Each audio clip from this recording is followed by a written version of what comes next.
turi ku itariki ya 21 z'ukwezi kwa 11 umwaka w'ibihumbi 2025 ni ku munsi wa munane w'imikino ya Rwanda Premier League 2025-2026. Imikino yakomeje aho ikipe ya Gasogi United yaje kuba inyagira igitego kimwe ku busa bw'ikipe ya Kiyovu Sport, bituma ikipe ya Gasogi iza ku mwanya wa kabiri ku rutonde rw'agateganyo n'amanota 15. Ni igitego cyatsinzwe n'uyu muganda witwa Faizo Kazibwe. Ni igitego cyagiyemo rwose agitsinda neza, byashimishije abafana b'ikipe ya Gasogi United. Hanyuma rero aho ni mu ncamake, ikindi twakubwira nuko mu Rwanda nibwo bwa mbere habereye umukino wo mu matsinda wa CAF Champions League, aho ikipe ya Al-Hilal yari irimo kwisobanura n'ikipe ya Mc Alger. Umukino ukaba waje kuba urangira ikipe ya Al-Hilal itsinze ibitego 2 ku gitego kimwe, ariko noneho nagasha kabayemo nk'uko uri kubibona. Ni umukino waranzwe n'imvururu, ni umukino waranzwe n'ibipfunsi, ni umukino waranzwe n'imigeri, ni umukino waranzwe n'urwiyenzo, aho bafande bagiye bagira gutya rwose bakirukanka mu kibuga buri kanya bagenda bajya guhoshya imvururu zari ziri kuba za hato na hato. N'umukino mbese waranzwe n'intambara, kurwana, abakinnyi barwana hagati yabo, abakinnyi bakubita abayobozi, abakubita abasifuzi. Mbese ni ibintu nakubwira ngo hari byabaye ibindi bindi. Hanyuma rero abantu benshi bakaba bari gukomeza kugenda bibaza ibintu biri kubera hano mu Rwanda nyuma y'uko u Rwanda rwemerewe kwakira iyi CAF Champions League. Hanyuma rero bakaba bari kuvuga ati aba Barabu koko baraza kuba bashobora hano i Nyarugenge. Ni imyitwarire bari gukomeza kugenda bagira idahwitse. Ngira ngo hari akavideo kamaze iminsi kari gutrendinga ku mbuga nkoranyambaga, aho umumotari yaje kuba atwara umwe muri bagenzi babo, ni umunyasudani. Hanyuma ngo aramujyana, amugejeje aho agomba kumugeza, undi aramwishyuza. Hanyuma aho kumwishyura ahubwo yaje gutera hejuru, ashaka gutera amahane. Hanyuma rero imirwano ibiravutse, noneho abanyasudani bagenzi be baza baje gukiza mugenzi we, nabo nta kindi bakoze, bagiye kuri wa mumotari barahondagura bafatanyije na wa mugenzi wabo umotari yari atwaye. Ibi ngibi rero bikaba biri gukomeza kugenda bigaruka, abantu bavuga bati aba koko baraza kuba bashobora iyi Nyarugenge koko. Hanyuma rero abo ngabo bakoze ibyo ngibyo bikaba byatangajwe na ASP Boniface Rutikanga, umuvugizi wa polisi y'u Rwanda, aho yavuze ko abangaba bakoze ibi ngibi, bakoze uru rugomo, bafashwe bakaba baragiye gufungwa nk'uko byatangajwe. Hanyuma rero ntatinze, reka ngusabe gukora subscribe, shana comment, hanyuma tujye dukomeza kubana muri ibi biganiro bigaruka ku makuru ya siporo abari gucaracara hano mu karere k'ibiyaga bigari. Karere k'ibiyaga bigari kazima kose turakajagajaga, tukareba inkuru ziri kugenda zihabera, cyane cyane zandika amakuru ya siporo. Rimwe rimwe tugasimbukira muri politike, tukareba naho ama breaking news aba ari kugenda ari kuvugwamo, tukajya gucya tukaza no mu myidagaduro naho tukareba iba bigenda biri kuhavugirwa. Hanyuma rero reka ngusabe kujya ukomeza kubana natwe, kandi gusaba gukora subscribe, shana comment. Hanyuma rero ntatinze reka duhite twanzika nk'uko watangiye ubibona mu kavideo kabanje. Ni Rwanda Premier League 2025-2026. Ni umunsi wa munane, ni imikino yabaye, ni imikino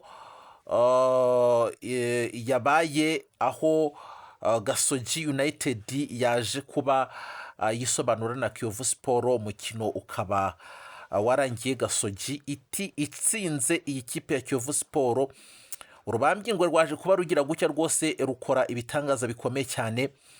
Hanyuma rero rutsinda igitego kimwe, hanyuma urucaca ubusa.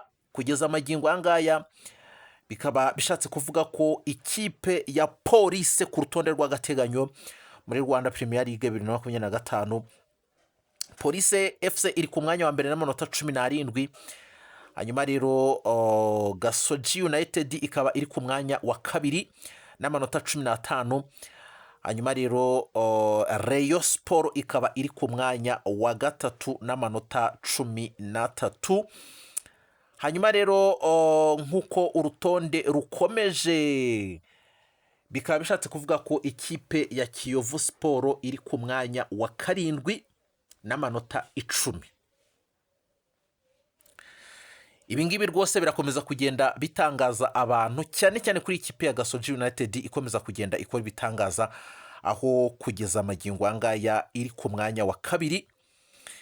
bikaba bishatse kuvuga ko nikomeza gutya ishobora no kuba yagira gutya rwose ikaza ku mwanya wa mbere, igasimburana na Police FC imaze igihe kinini ku rutonde rw'agateganyo kuri iyi Rwanda Premier League 2025-2026.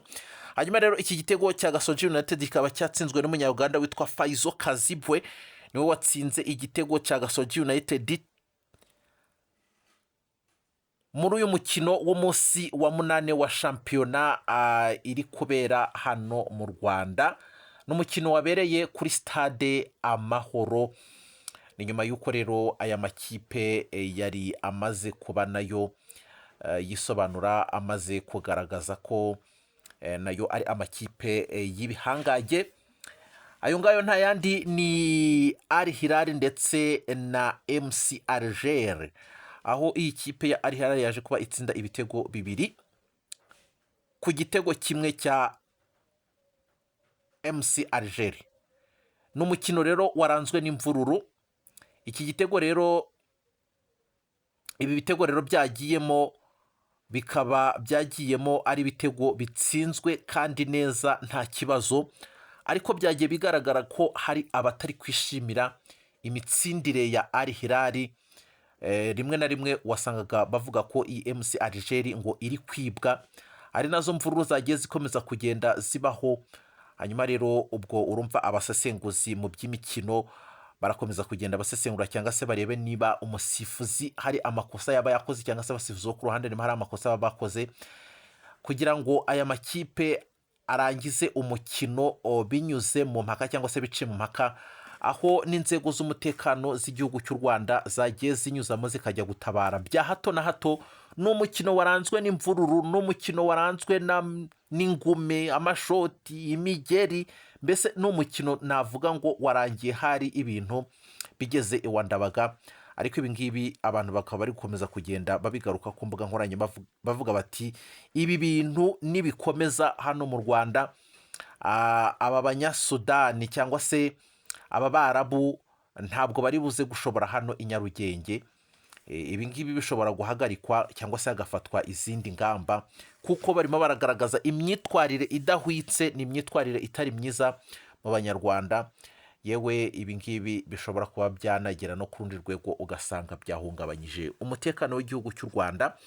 ariko nk'uko twagiye tubigukusanyiriza, yewe na fan club ya Mc Alger bajya gutangira kuza gufana, baje ari abantu bari kuririmba, baje ari abantu ubona ko bari kugaragaza ko bidagaduye, ko bari mu gihugu kirimo umutekano, bari mu gihugu gifite amahoro, bisanzuye, nta muntu mbese twavuga ko wenda ashobora kuba wenda yababangamira cyangwa se ngo nabo bamubangamire, mbese ubona ko ari abantu bisanzuye kandi bishimye. ibi ngibi rero abantu bagiye bavuga bati mu kanya haraza gushya, ariko koko nk'uko babivuze ni nako byagenze. byagiye bigaragara ko uyu mukino wagiye uzamo ibintu by'ibibazo, wagiye uzamo imvururu nyinshi cyane. hanyuma rero kugeza ubu ngubu abantu bakaba bari kwibaza ibintu biri kubera hano mu Rwanda. ibi ngibi rero nibitaza kuba bihagarikwa cyangwa se ngo byigweho biraza gufata indi ntera, ariko turabizi ko ubuyobozi bw'u Rwanda bureberera ibi ngibi buraza kuba bubikaruma bikaza kuba birangira, hanyuma imikino ikazakomeza nk'uko bisanzwe.